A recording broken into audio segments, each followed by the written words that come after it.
ಮನಿಗೆ ಯಾವರ ಹೆಣ್ಣು ಕೊಡಾಕ ತಗೊಳಾಕ ಬಂದಂದ್ರೆ ಕೇಳ್ರಿ ಅವ್ನು, ಏನ್ ಉದ್ಯೋಗ ಮಾಡ್ತೀಯಪ್ಪ?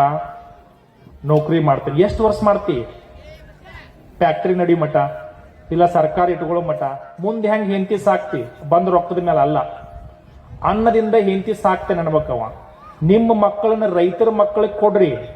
ಮದುವೆ ಮಾಡ್ಕೊಳಾಕ ಹೆಣ್ಣು ಮಕ್ಕಳು ಸಿಗವಾಲ್ರ ಅಂತೇಳಿ ರೈತರ ಮಕ್ಕಳು ರೈತಕ್ಕೆ ಬಿಟ್ಟು ಶೆಟಿಗೆ ಹೊಂಟು ಅವೆಲ್ಲ ದುಡಿಯಾಕ. ಯಾಕ? ನಾವು ರೈತರ ಮಕ್ಕಳು ಅಂದ್ರೆ ನಮಗೆ ಹೆಣ್ಣು ಕೊಡುದಿಲ್ಲ ಅಂತ. ನೀವು ಮೊದಲು ಹೆಣ್ಣು ಕೊಡ್ಬೇಕಾಗಿದ್ದ ರೈತರ ಮಕ್ಕಳಿಗೆ. ಯಾಕಂದ್ರ ಉದ್ಯೋಗ ಬಂದಾದ್ರೆ ನಾವು ಭಿಕ್ಷಾ ಬೇಡಬೇಕು, ನೌಕರಿ ಬಂದಾದ್ರೆ ನಾವು ಭಿಕ್ಷಾ ಬೇಡಬೇಕು. ಆದ್ರೆ ಇಡೀ ಜಗತ್ತ ಬಂದಾದ್ರು ಕಟ್ಕೊಂಡು ಹೆಂಡತಿಗೆ ಅನ್ನ ಹಾಕ್ತೇನೆ ಅನ್ನೋ ಗಂಡಸ್ತನ ಯಾರಿಗೈತೆ ಅಂದ್ರೆ ರೈತನ ಮಕ್ಕಳಿಗೆ ಅಷ್ಟ ಐತಿ. ನೀವು ಅಂತವ್ರಿಗೆ ಹೆಣ್ಣು ಕೊಡಾಕ ವಿಚಾರ ಮಾಡ್ತೀರಿ? 2 ಸಾಲ ರೆಂಟ್ಯಾಗ ಇಡೀ ನಿಮ್ ಮನಿನ ಜೋಪಾನ ಮಾಡ್ತಾನವ. ಅವನ ಪಗಾರ ಕೇಳ್ತೀರಿ ನೀವು?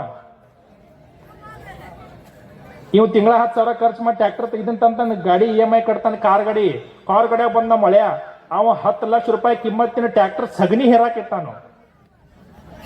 ಅವನು ಕೇಳ್ತೀರಿ ನೀವು? ನಿಮಗೇನ ಈ ಚಲೋ ಬಟ್ಟೆನ ಸೌಕಾರಿಕೆನ ಹೇಳೋದು ಅರ್ಥ ಆಗತೈತಿ?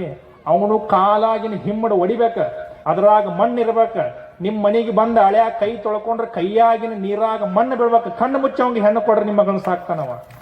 ಅದನ್ನ ಬಿಟ್ಟು ನಾರೋ ಎಣ್ಣೆ ಹಚ್ಕೊಂಡ ನಿಮ್ ಮನ್ಯಾಗ ನೀರು ಕುಡಿಯಾಕಿ ಫಿಲ್ಟರ್ ಏನ ಬಿಸಿ ಮಾಡಿ ಕೊಡ್ರಿ, ಸೋಸ್ ಕೊಡ್ರಿ, ಸ್ಯಾನಿಟೈಸರ್ ಹಚ್ಕೋರಿ, ಮಾಸ್ಕ್ ಹಾಕೋರಿ. ಈ ಊರ್ ಹೊಂತಲ್ಲ ಶಟದ್ ಹೋಗ್ತಾವ ಇವೆಲ್ಲ. ಇವ್ರ ಮೈಯಾಗ ಪವರ ಇಲ್ಲ.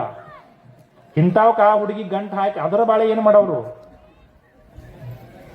ತಿಳಿತು? ರೈತರ ಮಗ ಏನಪ್ಪ? ಭೂಮಿ ಐತಿ, ಏನ್ ಕೇಳ್ಬೇಕು?